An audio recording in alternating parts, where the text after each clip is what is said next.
The explosions lit up space like deadly fireworks. Admiral Rebecca Stone watched through the reinforced windows of her command ship as another wave of missiles struck the massive enemy fortress. Centauri Station spun slowly in the darkness, its metal surface scarred and burning from 3 days of constant attack. "Direct hit on Section 7, reported Lieutenant Davis from his control panel. "Their shields are down to 30%. Rebecca nodded but felt no joy in the news. This war had gone on too long. Too many good people had died on both sides. The Caliph Empire had started this conflict when they attacked human colonies 3 years ago. Now finally the humans were winning. "Admiral, we're detecting movement near the station's docking bays," called out Sergeant Mills. "Looks like small ships leaving the structure." Rebecca moved closer to the large display screen. Dozens of tiny vessels were streaming away from Centauri Station, like insects fleeing a burning log. These were escape pods, she realized. The enemy was abandoning their stronghold. "Orders, Admiral?" asked Lieutenant Davis. "Should we destroy the fleeing ships?" The bridge fell silent. Everyone knew the rules of war. Enemy ships trying to escape could be shot down legally. It would be the smart military choice.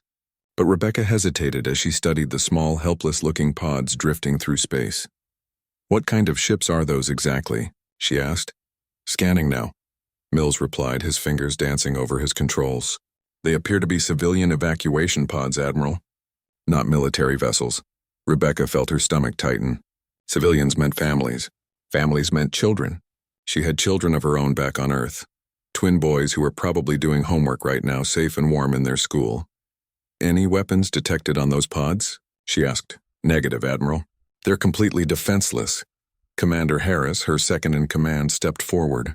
"Admiral, we should destroy them now while we have the chance.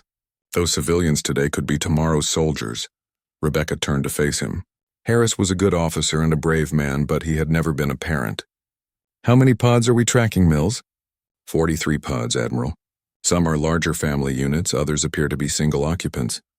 Rebecca closed her eyes for a moment. In the darkness behind her eyelids, she could see her own sons' faces. What if they were trapped in escape pods, fleeing from an enemy attack? What would she want the enemy commander to do? "Change of orders," she announced, opening her eyes. "Deploy recovery teams. I want those pods brought aboard our ships immediately." The bridge erupted in surprised murmurs. Harris stepped closer. "Admiral, with respect, this could be a trap. Those pods could contain bombs or enemy agents." "Then we'll scan them thoroughly before bringing anyone aboard," Rebecca replied firmly. "But we're not going to murder defenseless civilians. That's not who we are." "The War Council won't like this decision," Harris warned. "The War Council isn't here," Rebecca said. "I am, and I'm responsible for every action taken by this fleet. Launch the recovery ships now." Lieutenant Davis hesitated. "Admiral, what about the attack on Centauri Station? Do we continue the bombardment?" Rebecca looked back at the burning space fortress. Inside that structure were the Caliph military leaders who had ordered attacks on human worlds. They deserved to face justice for their crimes. But right now there were innocent people floating helplessly in space. "Ceasefire on the station," she ordered. "All ships focus on pod recovery operations." "Admiral," Harris protested. "This gives them time to repair their defenses. We could lose our advantage." "Commander Harris, you have your orders." Rebecca's voice carried the tone that ended all arguments. "The recovery of those civilians is now our top priority." Harris saluted reluctantly. "Yes, Admiral." Rebecca watched through the windows as her recovery ships moved toward the drifting pods. Each small vessel contained people, real individuals with families, hopes, and fears just like her own people. The war had made it easy to think of the Caliph as monsters, but monsters didn't evacuate their civilians. Monsters didn't send their families away to safety. "First pod secured," reported Mills. "Moving to docking bay 3 for processing." "I want medical teams standing by," Rebecca ordered. "These people have been through trauma. They'll need care and compassion." Lieutenant Davis looked confused. "Admiral, shouldn't security teams handle the prisoners?" "They're not prisoners, Lieutenant. They're refugees." Rebecca moved back to the command chair. "We'll treat them according to galactic humanitarian laws. Full medical care, proper food, safe quarters. But Admiral," Harris tried again, "the military advantage of holding enemy civilians could be significant. We could use them as bargaining chips." Rebecca spun to face her second-in-command. "Commander Harris, I'm going to say this once. We are not in the business of threatening children to win wars. If that's the kind of military you want to serve in, you can request a transfer. Harris stepped back, chastened. No, Admiral. I serve at your pleasure. Good. Rebecca turned back to watch the pod recovery operations, because in 5 minutes there are going to be scared, confused alien civilians aboard this ship. They're going to be terrified and probably expecting the worst from us. Instead, they're going to discover that humans can be their protectors. The first pod was brought aboard. Through the security cameras, Rebecca could see the recovery team carefully opening the small vessel. What emerged made her heart skip a beat. A tall, feline-like alien stumbled out carrying something small and furry in her arms. Dear God, whispered Mills. Are those children? Rebecca felt her maternal instinct surge. The small figures being carried by adult Kaleth were unmistakably young, cubs with large frightened eyes and soft, downy fur. Some appeared to be barely more than infants. Admiral, what are your orders regarding the young ones? Asked Harris quietly. Rebecca stood up from her command chair. My orders are simple, Commander. We protect them. All of them. No matter what it costs us. As more pods were recovered, the truth became clear. Centauri Station hadn't just been evacuating random civilians. They had been saving their children first. Dr. Susan Park had delivered hundreds of babies during her career as a ship's medical officer, but she had never seen anything quite like this. The medical bay of the Terran flagship buzzed with activity as dozens of small furry forms huddled together in makeshift beds. The Kaleth cubs ranged in age from what appeared to be infants to youngsters, who might be equivalent to human teenagers. Admiral Stone is requesting an update, announced Nurse Roberts as she gently wrapped a blanket around a trembling cub. Susan wiped her hands on her medical coat and looked around the crowded bay. Tell the Admiral we have 67 cubs total. Ages vary widely, but most appear to be quite young. They're all physically healthy but emotionally traumatized. The largest group of cubs had clustered together in the corner, their large golden eyes darting nervously toward any human who approached. They communicated in soft chirping sounds and occasionally hissed when startled. Their fur patterns reminded Susan of Earth's big cats, but their faces held an intelligence that was unmistakably sentient. Doctor, this little one won't stop crying, called Medic Thompson from across the room. He was kneeling beside a tiny female cub, who couldn't have been more than 2 years old in human terms. Her soft gray fur was matted with tears and she kept making a heartbreaking mewing sound. Susan approached carefully. The cub's distress was obvious, but every time Thompson tried to comfort her, she pulled away and cried harder. She's calling for her mother, Susan realized. That sound she's making, it's not just crying. It's a specific call. Can we contact the adult Kaleth we rescued? Thompson asked. Maybe one of them is her parent. Susan shook her head sadly. We tried earlier. None of the adults recognize her. The evacuation was so chaotic that families got separated. She might have been put in a pod with strangers. The medical bay doors hissed open and Admiral Stone entered. The cubs immediately became more alert, their large eyes tracking the tall human woman as she walked slowly through the room. Stone had changed out of her military uniform into simple civilian clothes, probably to appear less threatening. How are they doing, Doctor? Stone asked quietly. Physically, they're fine. Emotionally, they're terrified and confused. They don't understand why they've been separated from their families or why they're surrounded by humans. Susan gestured toward the crying cub. That little one has been inconsolable. We can't figure out how to help her. Stone approached the distressed cub cautiously. The small Kaleth looked up at her with enormous, tear-filled eyes. For a moment, they simply stared at each other across the species barrier. What's she afraid of? Stone asked softly. Everything, I think. Strange place, strange smells, strange people. In her mind, we're probably monsters. Stone knelt down beside the cub's bed, moving slowly so as not to startle her. The little Kaleth stopped crying for a moment, tilting her head curiously. Stone reached into her pocket and pulled out a small photo, a picture of her own twin sons. I have children too, Stone said, showing the photo to the cub. They're safe at home, but if they were here and scared like you, I'd want someone to take care of them. The cub obviously couldn't understand the words, but something in Stone's tone seemed to calm her. The Admiral placed the photo on the bedside table where the cub could see it, then began humming a soft lullaby, the same one she used to sing to her boys when they were small. Remarkably, the cub's crying began to subside. She watched Stone with intense curiosity, her small head swaying slightly. to the rhythm of the humming. "That's incredible," whispered Dr. Park. "Music might be a universal language after all." Stone continued humming, while she gently adjusted the cub's blanket. The small Caleth didn't pull away this time. Instead, she made a soft purring sound, clearly a sign of contentment in her species. "Doctor, I want you to set up a rotation of volunteers to spend time with these cubs," Stone said, still humming softly. "They need constant companionship. No one should be alone." "Admiral, my security chief is concerned about having enemy civilians aboard the ship," Dr. Park mentioned carefully. "He's worried about intelligence gathering or sabotage." Stone looked up sharply. "Doctor, look around this room. Do you see any saboteurs here?" Dr. Park followed Stone's gaze across the medical bay. Cubs of various ages were scattered throughout the space. Some slept fitfully. Others played quietly with simple toys that the crew had fashioned from spare materials. A few older cubs were trying to communicate with the human medics through gestures and drawings. "I see frightened children who need help," Dr. Park replied. "Exactly." Stone returned her attention to the small gray cub, who had now stopped crying entirely and was watching the Admiral with trusting eyes. "These aren't enemy combatants. They're innocent victims of a war they didn't start and don't understand." Commander Harris appeared in the medical bay doorway. "Admiral, the War Council is demanding an immediate briefing on our prisoner situation. They want to know our plans for the captured civilians." Stone's jaw tightened. "Tell the War Council that we don't have prisoners. We have refugees, and our plans are to keep them safe and comfortable until we can reunite them with their families. Admiral, the Council feels we should be exploring the strategic value of these civilians. They could provide significant leverage in negotiations." The small gray cub seemed to sense the tension in the room. She made a soft whimpering sound and reached out toward Stone with one tiny clawed hand. Without hesitation, Stone gently took the small hand in her larger one. "Commander Harris, let me make something very clear," Stone said, her voice deadly quiet.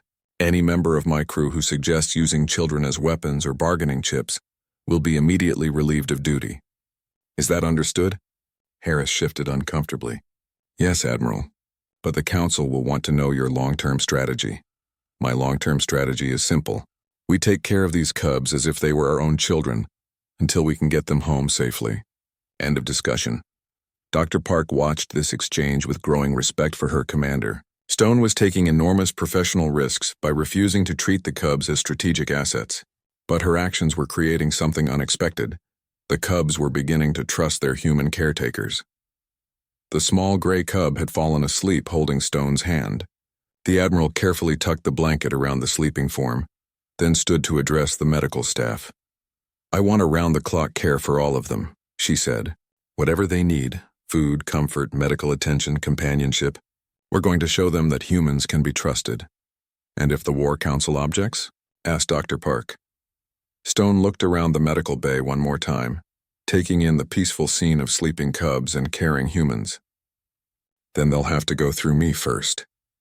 5 days had passed since the cubs came aboard, and the Terran flagship had transformed in ways nobody could have predicted. What started as a military vessel focused on war had become something resembling a floating nursery. The corridors echoed with unfamiliar sounds, chirping laughter, soft purring, and the gentle voices of human crew members learning to speak basic Caleth words. Petty Officer Maria Santos had never expected to become a teacher, but here she was in the ship's recreation room, surrounded by a dozen curious cubs who were trying to learn human numbers. She held up 3 fingers while clearly pronouncing the word, and several cubs attempted to copy both the gesture and the sound. "Free," attempted one of the older cubs, a male with distinctive black stripes across his golden fur. "Free fingers." "3," Maria corrected gently, smiling at the earnest effort. 3 fingers. Very good, Leo. She had started giving the cubs human names when it became clear that their real names were impossible for human tongues to pronounce. Leo had been one of the first to show interest in learning about human culture, and his natural curiosity made him popular with the crew. "Maria teach more?" asked Leo, his large amber eyes bright with interest. "Later," Maria promised. "Admiral Stone is coming to visit soon." At the mention of the Admiral's name, all the cubs perked up. Over the past 5 days, Stone had become their unofficial protector and the closest thing to a parental figure they had. She visited the cubs multiple times each day, often staying long past her official duties to comfort the youngest ones or play simple games with the older children. The recreation room doors opened, and Admiral Stone entered carrying a small bundle in her arms.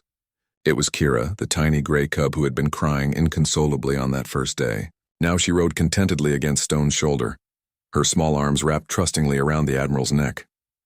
"How's everyone doing today?" Stone asked, settling into a chair while Kira curled up in her lap. "Admiral, you should see this," Maria said excitedly. "Leo has learned to count to 10 in human numbers." Leo straightened proudly and began counting on his small, clawed fingers. 1, 2, 3, 4, 5, 6, 7, 8, 9, 10. He looked to Stone expectantly for approval. "That's wonderful, Leo," Stone said warmly. "You're very smart." The young Kaleth beamed with pride, and several other cubs clustered around Stone's chair, eager for attention. It had become a daily routine. The cubs would gather around her, and she would tell them stories, teach them simple human words, or just provide the comfort and security they desperately needed. "Admiral?" came a voice from the doorway. Commander Harris stood there looking somewhat uncomfortable. "I need to speak with you privately." Stone gently transferred Kira to Maria's arms and followed Harris into the corridor. "What is it, Commander?" "Admiral, we've received communications from the Kaleth High Command. They're demanding immediate negotiations for the return of their civilians. They're offering a complete ceasefire in exchange." Stone raised an eyebrow. "A ceasefire? That's significant." "Yes, but there's more. Intelligence reports suggest these aren't just any civilians. Several of the adult Kaleth we rescued are high-ranking officials' family members, and some of the cubs appear to be from very important bloodlines." "Meaning what exactly?" Harris lowered his voice. "Meaning we're holding the equivalent of Kaleth royalty, Admiral. Their leadership class. The strategic value is enormous." Stone felt a familiar knot form in her stomach. "Commander, please tell me you're not suggesting we use children as bargaining chips." "I'm suggesting we recognize the reality of our situation. These cubs represent the future leadership of the Kaleth Empire. We could negotiate not just peace but extremely favorable terms for humanity." Through the recreation room windows, Stone could see the cubs playing peacefully with her crew members. Kira had returned to her favorite spot in Maria's lap, while Leo was apparently teaching a group of human sailors some Kaleth words. The older cubs were drawing pictures with art supplies the crew had created from spare materials. "Have you spent any time with these children, Commander?" Stone asked quietly. "Admiral, I don't think personal attachment is relevant to strategic planning. Answer the question. Have you spent time with them?" Harris shifted uncomfortably. "No, Admiral. I've been focused on maintaining ship security and military readiness." "Then you need to go spend an hour in that room before we continue this conversation." "Admiral, I don't see how." "That's an order." "Commander." Stone's tone brooked no argument. "Go spend time with the cubs. Talk to them. Watch how they interact with our crew. Then come back and tell me how comfortable you are with using them as strategic assets." Harris looked like he wanted to argue further, but discipline won out. "Yes, Admiral." Stone returned to the recreation room where Kira immediately reached for her with small, demanding arms. As Stone picked up the cub, she noticed that the child had been drawing on a piece of paper. The artwork was crude but clearly recognizable. Stick figures of a large human and a small Kaleth holding hands. "Is this us, little one?" Stone asked softly.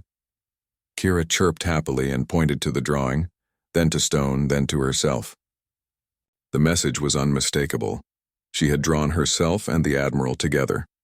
Dr. Park entered the room with her daily medical reports. "Admiral, I have some interesting observations about the cub's psychological state." "Go ahead." "Doctor, when they first arrived, they showed all the classic signs of severe trauma: withdrawal, fear responses, difficulty sleeping, loss of appetite. But over the past 5 days, those symptoms have dramatically improved." Stone gently stroked Kira's soft fur as the cub dozed in her arms. "They're feeling safer." "It's more than that. They're bonding with the crew. These cubs are forming genuine emotional attachments to their human caretakers. Leo follows Petty Officer Santos everywhere. The teenage cubs have started joining engineering crews for their daily routines. And Kira," Dr. Park gestured to the sleeping cub, "she's essentially adopted you as her surrogate mother. Is that healthy for them?" "In the short term, absolutely. It's helping them cope with the trauma of separation from their families. But, Admiral, there could be complications when it comes time to return them." These bonds are becoming quite strong on both sides. Stone looked around the room at her crew members playing with and caring for the cubs. Hardened military personnel had transformed into gentle caretakers, speaking in soft voices and moving carefully so as not to frighten their small charges. The cubs in return had begun treating the humans as trusted family members. Doctor, in your professional opinion, are these children being harmed by staying here? Just the opposite. They're thriving. Your crew has created an environment of safety and affection that's allowing them to heal from their trauma. Commander Harris reappeared in the doorway, and Stone could immediately see that something had changed in his expression. He approached slowly, and Stone noticed that Leo was following close behind him. "Admiral," Harris said quietly, "I'd like to revise my earlier recommendations." "Oh? What changed your mind?" Harris glanced down at Leo, who was looking up at the commander with trusting golden eyes. "I spent time with them as ordered, and I realized something important, which is, they're not strategic assets, Admiral. They're just children who miss their families and want to go home safely." Leo tugged gently on Harris's uniform and said in carefully practiced human words, "Harris, friend, good human." The commander's composed military expression cracked slightly. "Yes, Admiral. I understand your position now." The message from the Galactic Mediation Council arrived during the evening meal period, when Admiral Stone was feeding Kira in the officers' dining hall. The tiny Calith cub had become her constant companion, refusing to be separated from her for more than a few minutes at a time. Stone had given up trying to maintain normal military protocols and simply carried the cub with her throughout her daily duties. "Admiral, urgent communication from Aurora Point Station," announced Lieutenant Davis as he approached her table. Stone adjusted Kira in her lap and accepted the data pad. The message was brief but carried enormous implications for the entire war. The Galactic Mediation Council, representing over 40 species in this sector of space, was demanding immediate peace negotiations between the Terran Federation and the Calith Empire. Both sides had 72 hours to send their senior military commanders to Aurora Point Station for mandatory mediation talks. "When do we depart?" asked Commander Harris, reading the message over Stone's shoulder. "We don't," Stone replied, gently wiping food from Kira's face with a napkin. "I do. You'll maintain command of the fleet while I'm gone.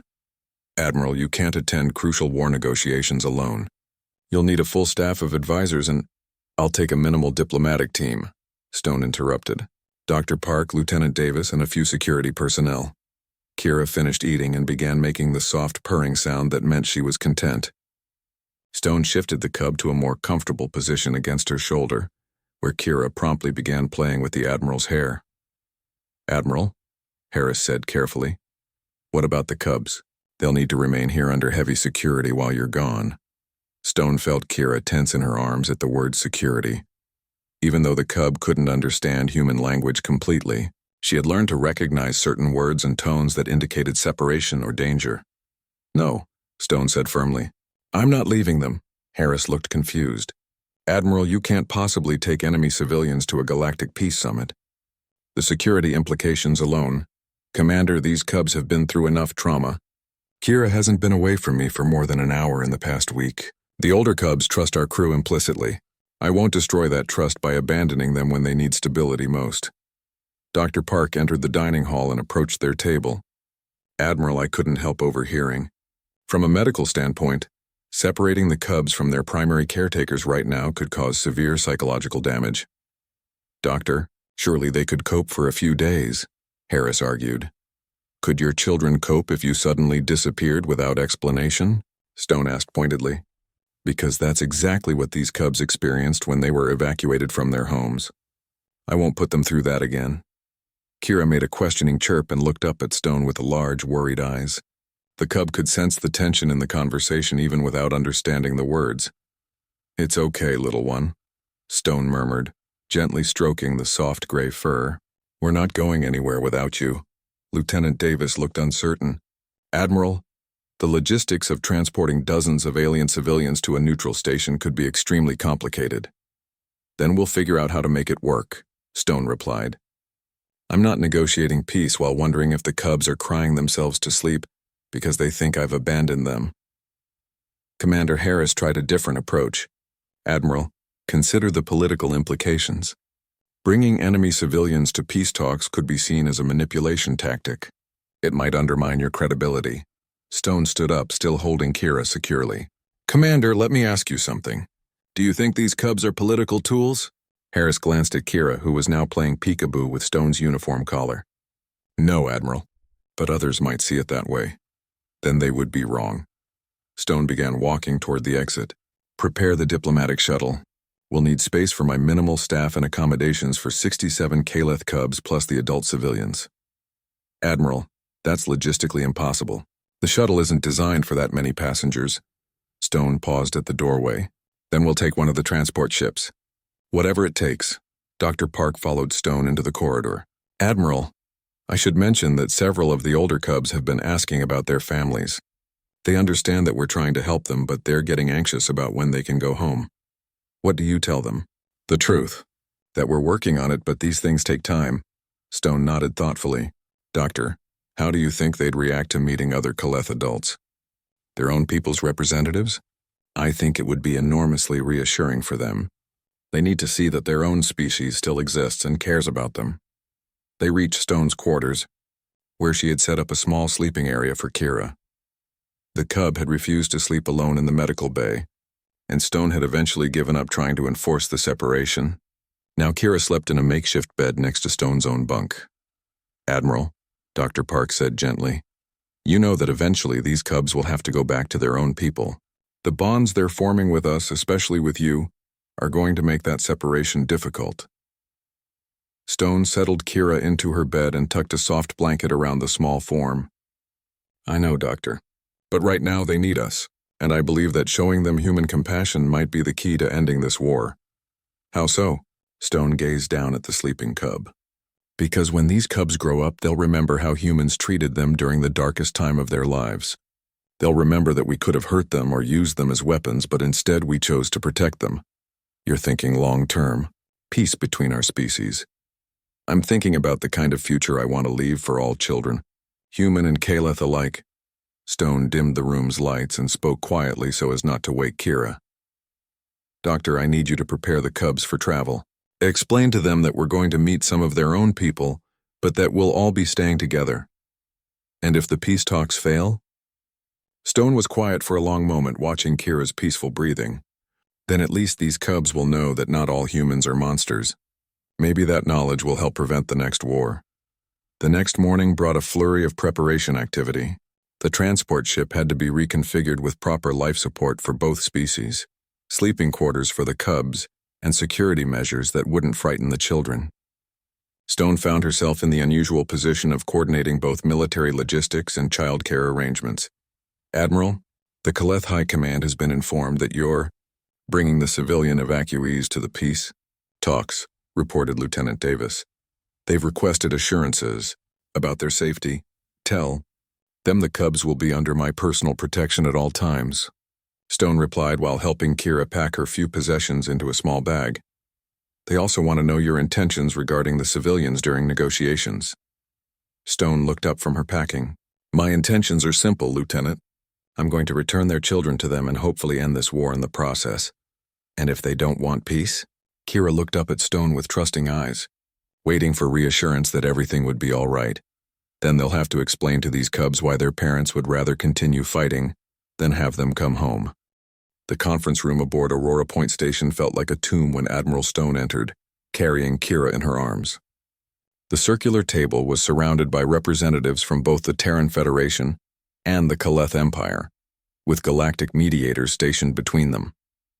The tension in the air was thick enough to cut with a knife. High Commander Vorthak of the Kaleth Empire rose from his seat, his impressive 8-foot frame covered in ceremonial armor. His golden eyes immediately locked onto the small gray cub nestled against Stone's shoulder. For a moment his fierce expression wavered with something that might have been surprise or pain.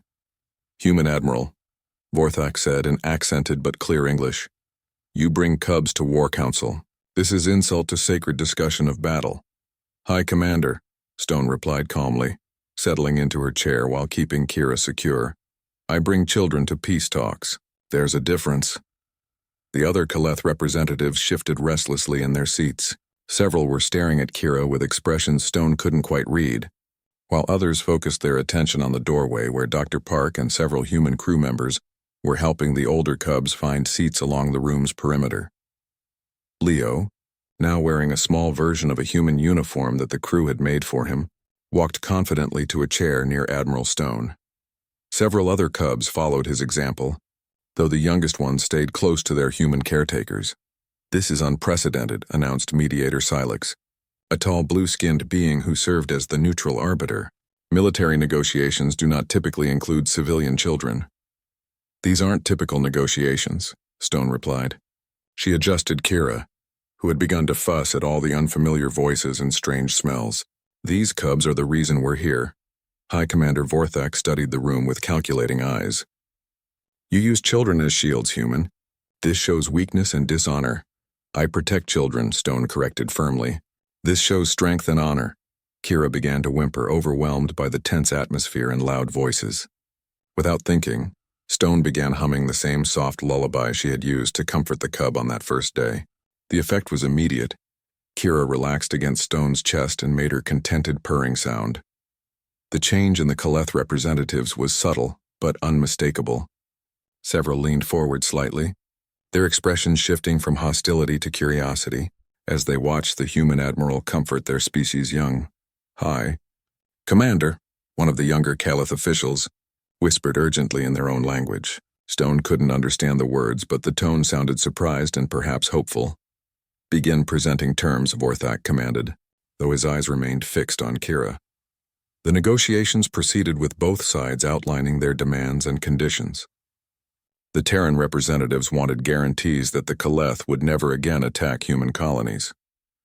The Kaleth demanded reparations for the destruction of their military installations and the return of all captured territory. But as the hours passed, something strange happened.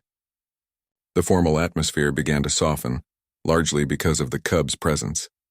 When the negotiations broke for lunch, several of the Kaleth officials approached the human caretakers to get closer looks at their young people. "This is Kira," Stone said gently when Vorthak hesitantly moved closer during the break. "She's been staying with me since the evacuation." The High Commander knelt down to be at eye level with the small cub. Kira looked at him curiously, then made a soft chirping sound that caused Vorthak's stern expression to crack slightly. "She speaks greeting of recognition," he said quietly. "She knows Kaleth ways still." "The cubs have been teaching us about your culture," Stone said. "Leo has been particularly helpful." She gestured toward the young male cub who was proudly showing several Kaleth officials a drawing he had made of human and Kaleth figures playing together. "Leo?" Vorthak questioned. "Human name," Leo announced in his careful English, walking over to join them. "Admiral Stone give name." "Leo means brave lion on Earthworld." Vorthak looked between the cub and the human admiral. "You name him for Earth Predator?" "I named him for his courage," Stone clarified. "He was the first to trust us, the first to learn our language, the first to help bridge our species." Leo puffed out his small chest proudly. "Leo teach humans Kaleth words too. Good teacher both ways." For the first time since entering the conference room, Vorthak almost smiled. Young one shows wisdom beyond his cycles. When the negotiations resumed, the tone had shifted noticeably. The Kaleth representatives seemed less aggressive, more willing to listen. Stone noticed that several of them kept glancing at the cubs, especially when discussing terms that would affect future generations. "Human Admiral," said Sub-Commander Vexhai, one of the younger Kaleth officials. "Question about cubs. They seem content with human handlers, not afraid." "They weren't content at first," Stone admitted honestly. "They were terrified and traumatized. It took time and patience to earn their trust." "How you earn trust?"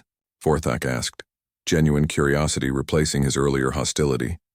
Stone looked down at Kira, who had fallen asleep in her lap during the afternoon session. "The same way you would with any frightened child. Gentle voices, consistent care, patience, and protection. We showed them that they were safe with us, even though we are enemies in war." "Children aren't enemies," Stone said simply. "They're just children who need care and love, regardless of which species they belong to." Dr. Park chose that moment to approach with concerning news. "Admiral, we need to discuss medical care for the cubs. Several are showing signs of homesickness that could develop into serious depression if they don't see their families soon." The Kaleth representatives tensed at this news. Vorthak leaned forward urgently. Cubs become sick from separation? Not physically sick, Dr. Park explained, but emotionally distressed. They miss their families and their home environment. Despite our best care, we can't replace what they've lost. How long before permanent damage? Asked Subcommander Vexhai, real worry evident in his voice. Hard to say. Children are resilient, but prolonged separation from family can have lasting effects. Vorthak stood abruptly and began speaking rapidly in Keleth to his fellow representatives. The conversation became heated, with several officials gesturing toward the cubs and raising their voices. Leo, who understood more Keleth than most of the humans realized, suddenly walked over to Vorthak and tugged on his armored sleeve. "Hi, Commander," Leo speak. Vorthak looked down at the small cub in surprise. "You wish to address Council?" "Yes." Leo have important words. The High Commander hesitated, then gestured for the room to fall silent. "Young Leo will speak to Council." Leo straightened up and spoke in a mixture of Keleth and English so that both sides could understand. "Leo want say thank you to human Admiral Stone and human crew. When Leo's scared and miss Mama and Papa, humans take care. Give food, give safe bed, give learning, give love." He paused and looked directly at Vorthak. "But Leo also want go home to real family. Want war to stop so all cubs can be with right parents again." The room fell completely silent. Even the neutral mediators seemed moved by the young cub's simple, heartfelt plea. Vorthak knelt down again and spoke gently to Leo and Keleth. The cub responded with enthusiastic chirping, then ran back to Admiral Stone's side. "What did he say?" Stone asked quietly. Vorthak's expression had transformed completely. The hostile commander was gone, replaced by what looked like a concerned parent. He said the human admiral treated him like her own cub, that all human crew became his temporary family when he had no family. He paused, looking at Stone with something approaching respect. "He also said you cry sometimes at night when you think cubs cannot see, because you miss your own young ones on Earth." Stone felt heat rise in her cheeks. She hadn't realized that Leo had noticed her occasional tears during the long nights spent comforting homesick cubs. "High Commander," she said quietly, "I think we both want the same thing, for all our children to be safe and happy with their families where they belong." Vorthak nodded slowly. "Perhaps human Admiral speaks truth. Perhaps we discuss terms that serve cubs' welfare above warrior pride."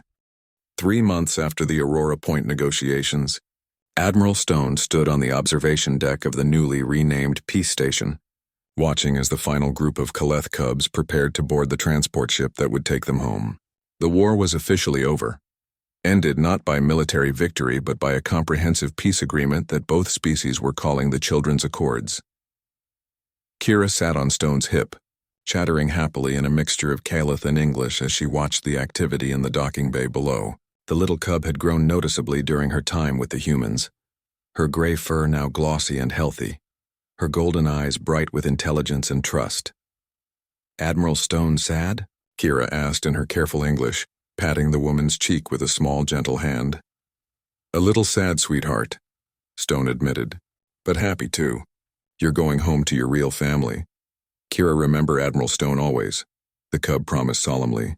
"Tell cubs and grown-ups about good humans who keep safe." Dr. Park approached with the final medical clearances. "All cubs are healthy and ready for transport. The Keleth medical team has been briefed on their care during the journey home." Stone nodded, then knelt down so that Kira could see her face clearly. "Remember what we practiced, little one?" Kira's expression became serious and important. "Kira, be good ambassador. Tell truth about humans to Keleth people. Help make peace strong. That's right. And remember, if you ever need help or if anyone is mean to you because you lived with humans, you can always call us." Kira, no. Humans always friends now. The transport ship's boarding announcement echoed through the station in both languages. Around them, emotional farewells were taking place as human crew members said goodbye to the cubs they had cared for. Leo was tearfully hugging Petty Officer Santos, promising to practice his English and write letters. Several of the older cubs were exchanging small gifts and mementos with their human caretakers. High Commander Vorthak approached, now dressed in simple civilian clothing, rather than military armor. The peace accords had included provisions for both species to reduce their military postures and focus on civilian cooperation. "Admiral Stone," he said formally, then added more warmly, "Rebecca, time for final boarding." Over the past months, the former enemies had developed a friendship based on their shared concern for the cubs' welfare. Vorthak had spent considerable time at the station, learning about human childcare methods and sharing Kaleth parenting wisdom with the human caretakers. "She's ready," Stone said, standing up with Kira still in her arms. "Aren't you, little one?" Kira nodded bravely, though her grip on Stone's uniform tightened slightly. "Kira ready?" "But Kira miss Admiral Stone very much. And I'll miss you too, sweetheart. But you'll be with your real mama and papa soon." Vorthak held out his arms, and after a moment's hesitation, Kira allowed herself to be transferred to him, but she kept looking back at Stone with large, trusting eyes. "Admiral," Vorthak said quietly, "I must ask again, are you certain you will not accept our offer of permanent custody? Several cubs, including this little one, have formed such strong bonds with humans that our psychologists believe they might be happier remaining here." Stone had wrestled with this decision for weeks. The offer was genuine. The Kaleth government was willing to let any cubs who preferred to stay with their human families do so. But Stone knew it wouldn't be right. "Commander, these children belong with their own people. Yes, they've bonded with us, but those bonds formed out of necessity during a crisis. Now that the crisis is over, they need to reconnect with their own culture and families. Even little Kira, she has no surviving parents. Her closest relatives are distant cousins who barely know her." Stone felt her heart tighten. She had learned about Kira's situation weeks ago, and had spent many sleepless nights considering the implications. The temptation to keep the cub was enormous. Kira felt like her own daughter now. "Especially Kira," Stone said firmly. "She needs to know where she comes from. She needs to understand her own heritage and culture. I can't give her that." Vorthak nodded respectfully. "Your wisdom honors both our species, Rebecca. But know that if she ever wishes to visit, or if circumstances change, our doors remain open." The final boarding call sounded. Around the docking bay, human crew members reluctantly released the cubs they had been hugging. Leo waved enthusiastically at his human friends, while some of the older cubs wiped away tears. Stone walked with Vorthak toward the boarding ramp. Kira reached out to touch Stone's face one more time. "Kira, love Admiral Stone forever," she whispered. "And I love you too, little one. Be brave, be kind, and remember everything we taught you." As they reached the boarding ramp, Stone was surprised to see a group of adult Kaleth waiting there. Not military personnel, but civilians. Families who had come to reclaim their children. A middle-aged Kaleth female stepped forward and spoke to Vorthak in their language. He responded, then turned to Stone. "This is Zarathis. She is Kira's cousin and has requested guardianship. She wishes to thank you personally." Zarathis approached slowly and bowed deeply to Stone. When she straightened, there were tears in her golden eyes. "Human Admiral," she said in heavily accented English, "you save our precious one when we could not. You give love and care when she had nothing. Zarathis will never forget kindness of humans." Stone felt her own eyes misting. "Just take good care of her. She's very special. We know. Kira tell us much about humans in her messages. About Admiral Stone who sing sleep songs and share food and keep safe from nightmares." Zarathis reached out tentatively and touched Stone's arm. "You are true mother in all ways that matter." The exchange of cubs to their families was emotional but joyful. Stone watched as Kira was reunited with relatives who hugged her tight and spoke to her in the musical Kaleth language. The cub looked back once, waving to Stone, then became absorbed in meeting her extended family. Commander Harris joined Stone as the transport ship's doors began to close. "Any regrets, Admiral?" Stone watched through the viewport as the ship began to pull away from the station. Inside, she could see small faces pressed against the windows, cubs waving goodbye to the humans who had cared for them. "No regrets about keeping them safe," Stone said. "No regrets about showing them human compassion. No regrets about ending a war that was hurting children on both sides. And about letting them go." Stone was quiet for a moment, watching the transport ship grow smaller in the distance. "Letting them go was the hardest thing I've ever done. But it was also the most important. Those cubs are going home with the knowledge that humans can be trusted, that we can be friends instead of enemies. They'll teach their own children someday that peace is possible." 6 months later, Stone received a package at her home on Earth. Inside was a hand-drawn picture showing stick figures of humans and Kaleth playing together, along with a carefully written letter in childish English. "Dear Admiral Stone Mama, Kira happy with family but miss you every day. Kira tell everyone about good humans who keep cubs safe. Many Caliph want to meet humans now and be friends. Kira learning human writing in school and want to be ambassador when grow up. Love always your Kira. Stone hung the picture on her refrigerator next to photos of her own sons and smiled. The Cubs had indeed become ambassadors for peace, carrying the message that compassion could bridge any divide between species. The war was over, but more importantly, a new generation of both humans and Caliph had learned that their supposed enemies were capable of love, kindness, and sacrifice. It was a lesson that would shape the future of both civilizations for generations to come. Years later, when historians studied the end of the human-Caliph War, they would focus on battle strategies, political negotiations, and territorial agreements. But those who truly understood the conflict knew that peace had been won not in conference rooms or battlefields, but in a ship's medical bay where a human admiral chose to comfort frightened alien children instead of using them as weapons. The measure of any civilization, Stone had learned, was indeed how it treated the most vulnerable in its darkest hours. And in that measure, humanity had proven itself worthy of the stars.